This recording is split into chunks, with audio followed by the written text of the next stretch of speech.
호주 시드니에 있는 한 대형 병원. 더 이상의 치료나 수술이 힘든 환자들만 모이는 특수한 병실인 이곳에 한 소녀가 입원해 있습니다.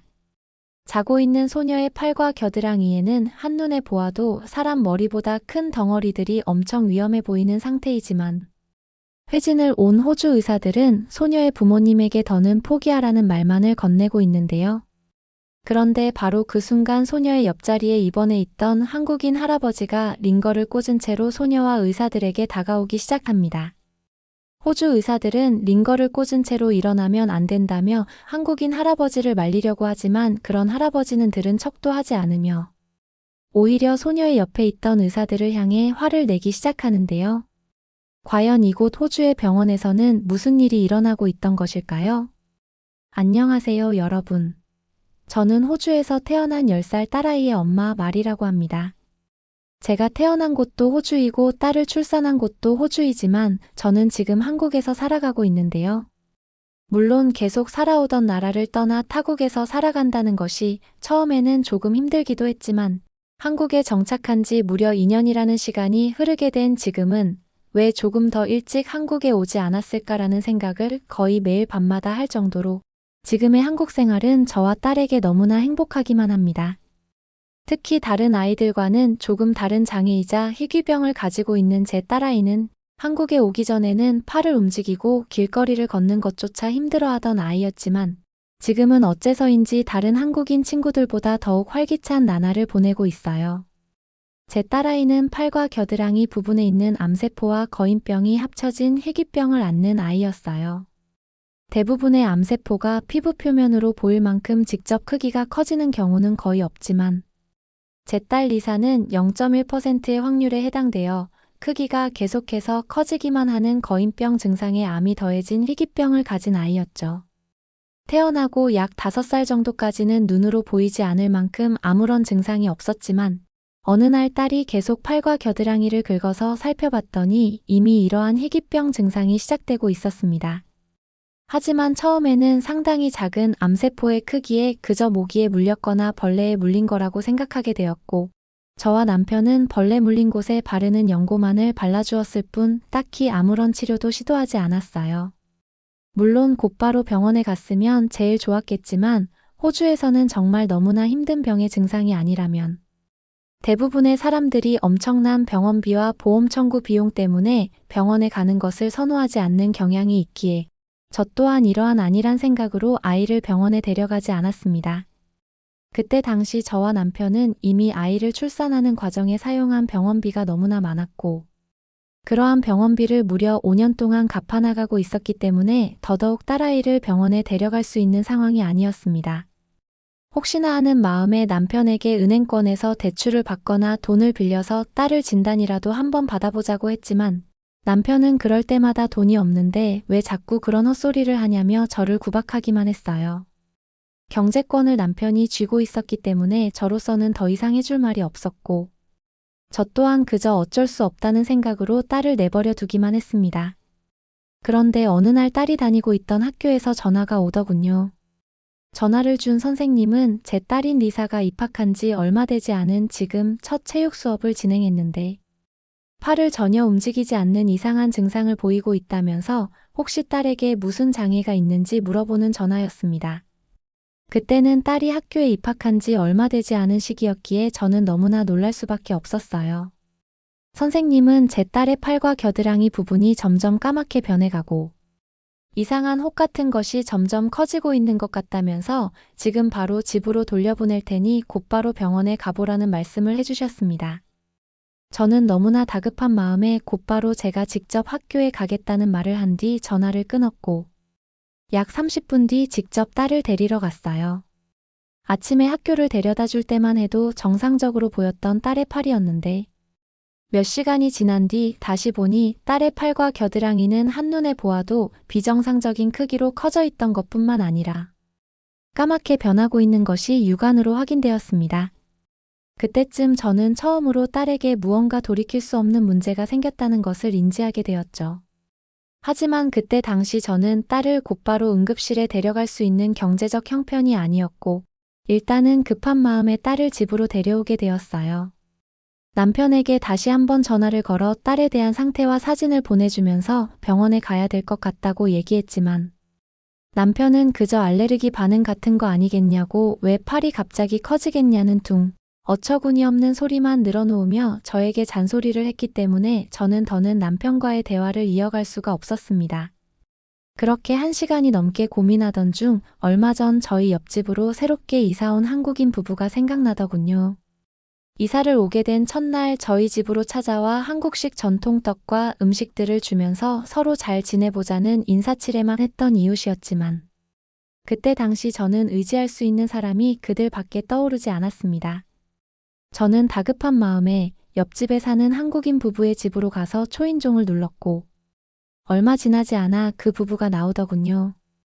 너무 급한 마음에 이름도 모르는 한국인 부부에게 딸의 사진을 보여주면서 제발 살려달라는 말과 함께 지금 당장 응급실 진료비가 없어서 병원을 못 가고 있는데 한 번만 돈을 빌려달라고 무릎을 꿇으며 오열하고 말았습니다.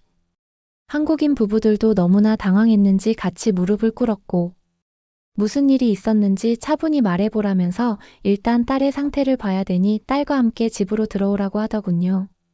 한국인 부부는 제 딸을 보더니 상태가 심각해 보인다는 말과 함께 지금까지 병원을 안 가고 뭐 했냐는 말을 하면서 저에게 선뜻 거액의 돈을 빌려주었습니다.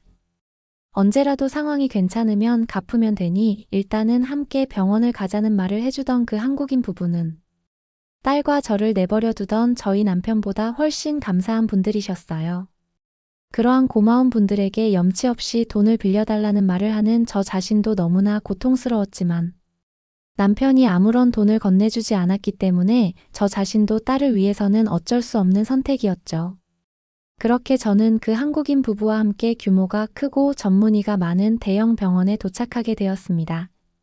제가 거주하던 시드니에서 상당한 규모를 자랑하던 병원이었기에 병원에 도착하면 딸을 정확히 진단하고 곧바로 치료를 진행해 줄 거라고 생각했지만 그것은 완전한 착각이었어요. 제 딸의 팔과 어깨 그리고 겨드랑이 부분에 진단과 함께 일부 조직 검사를 실시한 의사분께서는 아무래도 희귀병 중 하나인 거인병과 암이 합쳐져서 특정 부위에만 나타나는 것으로 증상이 확인된다면서 두 가지 병이 복합적으로 합쳐진 상황이라 지금으로서는 자신들도 어떻게 치료 방향을 잡아야 될지 모르겠다는 말만 반복하셨습니다. 의사 선생님이 보여주신 딸의 팔 부분 엑스레이 사진은 무언가 알 수 없는 암덩어리들이 팔과 겨드랑이 전체 부위에 퍼져 있는 것이 눈으로도 보일 정도였고 진단을 해주신 의사 선생님뿐만 아니라 다른 의사 선생님들까지 오셔서 복합적인 치료 회의를 하셨지만 지금으로서는 할 수 있는 게 없다는 말만을 하시더군요. 저와 함께 간 한국인 부부들도 당황하셨는지 어떻게 병원이 그럴 수 있냐면서 저 대신 화를 내주셨지만 바뀌는 것은 없었습니다. 의사분께서는 그렇게 원하시면 일단은 병원 중환자실을 통해서 입원하는 절차를 진행할 수는 있지만 아마 이대로 상황이 바뀌지는 않을 것이라는 발언과 함께 중환자실에 입원하는 순간부터 입원 비용이 하루마다 청구되니 그것만 괜찮다면 지금 당장 입원 처리를 해주겠다는 무신경한 발언만을 하시더군요. 하지만 눈앞에 있는 딸의 팔이 알 수 없는 암덩어리에 점점 파묻히는 것을 눈으로 보고 있던 저에게는 그 어떤 말도 들리지 않았습니다. 이성적으로 판단하는 것 자체가 불가능한 상황이었던 거죠. 일단은 그 한국인 부부에게 빌린 돈으로 저는 입원비를 처리하기로 했고 한국인 부부도 부모로서의 저희 선택을 존중해 주시더군요. 저를 너무나 많이 도와주신 한국인 부부도 일단은 자신들도 집으로 돌아가서 도와줄 방법을 생각해 보겠다고 하셨고 늦은 저녁 시간 딸이 병원에 입원했다는 소식을 뒤늦게 들은 남편이 오더군요. 딸에게조차 돈을 아끼는 지긋지긋한 남편 때문에 모든 상황이 이렇게만 된 것 같아서 저는 남편을 붙잡고 딸의 병원비조차 내주지 않을 거면 뭐하러 결혼을 했냐는 말을 해버렸고 남편은 제 말을 듣자마자 그런 말이나 할 거면 잘난 너 혼자 애 키우라며 돈 봉투 몇 개를 던져주고는 병원을 떠났습니다. 정말 저 사람이 아빠가 맞을까라는 생각이 들 때쯤 저는 남편이 저와의 이혼을 원한다는 사실을 알게 되었어요. 알고 보니 제 남편은 저희 가족이 아닌 다른 여자와 바람을 피우고 있었고 길거리에서 다른 여자와 돌아다니던 중 제 친구에게 걸리고 말았기 때문이죠. 친구에게 모든 상황을 전해들은 저는 그래서 남편이 그렇게 돈을 주지 않았다는 생각이 들었고, 화가 났지만 그저 병원 입원실에 누워서 잠을 자고 있는 딸을 보니 눈물이 쏟아질 것만 같았어요. 내가 어떻게 되는지는 하나도 중요하지 않았어요. 오직 딸을 살려야겠다는 생각뿐이었죠. 그날 이후 저는 한국인 부부에게 빌린 돈도 갚고, 계속해서 쌓여나가는 입원비를 처리하기 위해 잠도 자지 않고 일을 하게 되었습니다. 딸이 병원에 혼자 있다는 사실은 너무나 가슴 아팠지만, 남편도 떠난 상황에서 돈을 벌 수 있는 사람은 저밖에 없었기 때문에 어쩔 수 없는 선택이었죠. 하루에 짧은 시간에 아르바이트를 3개씩 하면서 저는 딸의 치료비와 입원비를 마련해 나갔고, 다행스럽게도 약 6개월 뒤 한국인 부부에게 빌린 거액의 돈은 모두 갚을 수가 있었습니다. 하지만 6개월의 시간이 지나고 있을 때에 제 딸에게는 좋지 못한 소식이 들려오기 시작했어요. 무려 6개월이 넘는 시간 동안 병원 입원실에서 받은 상황을 지켜보던 의사분께서는 딸의 팔에 있던 암덩어리가 목과 임파선으로도 전이되고 있는 것 같다시면서 물리적으로 제거할 수 있는 수준이 아니기 때문에 아마도 앞으로 살 수 있는 날이 얼마 남지 않았을 것이라는 충격적인 말을 해주시더군요. 그 뒤 저의 딸 리사는 더는 치료도, 수술도 진행하지 못하는 환자들만 모인 절망적인 병실로 옮겨지게 되었습니다. 감당할 수 없는 상황이었지만 저로서는 어쩔 도리가 없었고, 저 또한 그저 마음의 준비를 할 수밖에 없었어요. 그런데 어느 날 제 딸이 입원해 있던 병실로 나이 많은 한국인 할아버지가 새로 들어오시더군요. 아마도 제 딸이 있는 병실로 오게 된 것을 보니 그 할아버지 분도 더는 치료하지 못하는 병을 앓으시는 것 같아서 저는 알 수 없는 슬픔과 얘기를 나누고 싶다는 생각이 들어 그 할아버지 분과 대화를 나누게 되었습니다. 한국에서 오셨다는 할아버지는 이미 더는 치료할 수 없는 위암의 단계지만 하루하루 행복하게 지내고 있다는 말씀을 하시더군요. 저 또한 딸의 증상을 보여주면서 저도 똑같은 마음이라는 말을 이어가려던 찰나, 할아버지께서 갑자기 딸의 팔을 유심히 보시더니 잠깐 가까이에서 봐도 되겠냐는 말을 하셨습니다. 당황스럽고 놀란 마음에 할아버지께 딸을 가까이 보여드렸고, 그 뒤 할아버지께서는 아무리 봐도 이거는 암이 아닌 것 같은데라는 말씀을 이어나가셨어요. 할아버지는 한국에 있을 당시 30여 년을 넘게 의사 생활을 해왔다시면서 자신의 소견으로 봤을 때 이것은 절대 암이 아니니 다시 재진단을 받아보라는 말씀을 하셨습니다. 할아버지의 말투는 다소 격앙되어 있었죠. 그리고 바로 그 순간 병실의 문이 열리더니 아주 익숙한 사람들의 모습이 보이더군요. 병실에 들어온 사람들은 한국인 부부였고 저는 제 딸을 보기 위해 온 거라고 생각해 감사의 인사를 건넸는데 그들이 찾아온 것은 저와 딸이 아니었죠. 딸의 팔을 보면서 암이 아니라는 말을 하시던 한국인 할아버지께서는 갑자기 반가운 표정을 지으시더니 그 한국인 부부와 따뜻한 포옹을 하셨습니다. 알고 봤더니 그 할아버지께서는 한국인 부부의 할아버지였죠. 한국인 부부는 아버지의 마지막 부탁으로 이미 손쓸 수 없는 위암의 치료를 포기하고 이곳 호주로 자신들과 함께 생활하기 위해 오셨다면서 저와 똑같은 마음으로 눈물을 흘리시더군요. 그 뒤 저는 오랜 시간 암 환자들을 치료해 오셨다는 할아버지의 강한 요청으로 호주 병원에서 재진단을 받을 수 있었습니다. 할아버지께서는 그곳에 있던 의사분들과 함께 딸에 대한 회의를 하셨지만 그곳의 호주 의사분들은 딸의 팔에 있는 건 무조건 암이라면서 자신들은 틀리지 않았다는 말만을 반복했습니다. 할아버지께서는 단순 피지선이 모여서 발생한 덩어리 같은 것을 자신이 직접 제거할 수 있는 수술을 하겠다면서 당신들은 분명한 오진으로 환자를 압박하고 있다고 강경히 말씀하셨죠. 자신에게 어시스턴트만 붙여주면 팔에 있는 종양제 거수를 직접 하겠다는 강한 발언까지 하셨어요. 호주의 의사분들도 할아버지가 의사라는 사실을 알게 되자 어느 정도 태도가 완전히 바뀌게 되었고 얼마 뒤 병원 측과 할아버지의 도움으로 제 딸이 수술을 받을 수 있게 되었습니다. 결과를 장담할 수는 없었지만 손 놓고 있을 수만은 없었기에 힘들게 결정했었던 거죠. 하지만 왠지 모르게 할아버지에 대한 믿음이 생겼기에 결정할 수 있었던 것 같아요. 병원 측에서는 자신들이 봤을 때는 아직도 암이라고 생각하기에 모든 수술의 책임을 한국인 할아버지에게 넘기겠다면서 직접 수술 권한을 한국인 할아버지에게 주셨지만 할아버지는 코웃음을 치시면서 잘 보라는 말을 하신 뒤 딸의 수술실에 직접 들어가셨어요. 무려 8시간의 기다림 끝에 할아버지께서 수술실 문을 열고 나오시더군요. 제천이라는 이름을 가진 한국인 할아버지께서는 역시 자신의 예상대로 리사의 혹은 암덩어리가 아니었다고 말씀하셨습니다. 암인 줄 알았던 혹은 단순 피지 종양이었다면서 수술은 정상적으로 완료되었으니 아마 시간이 지날수록 딸아이의 피부는 정상적으로 돌아올 것이라고 저를 위로해 주었습니다.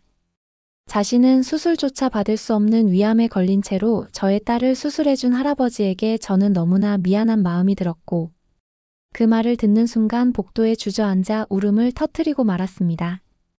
딸이 살 수 있게 되었다는 안도감과 딸의 생명의 은인인 할아버지에게 해드릴 것이 아무것도 없다는 복합적인 감정이었던 것 같아요. 그리고 약 2년이라는 시간이 지난 지금 저는 저에게 돈을 빌려주셨던 한국인 부부분들, 그리고 제 딸을 수술해 주셨던 할아버지와 함께 한국으로 돌아와 이웃 주민으로 살아가고 있습니다.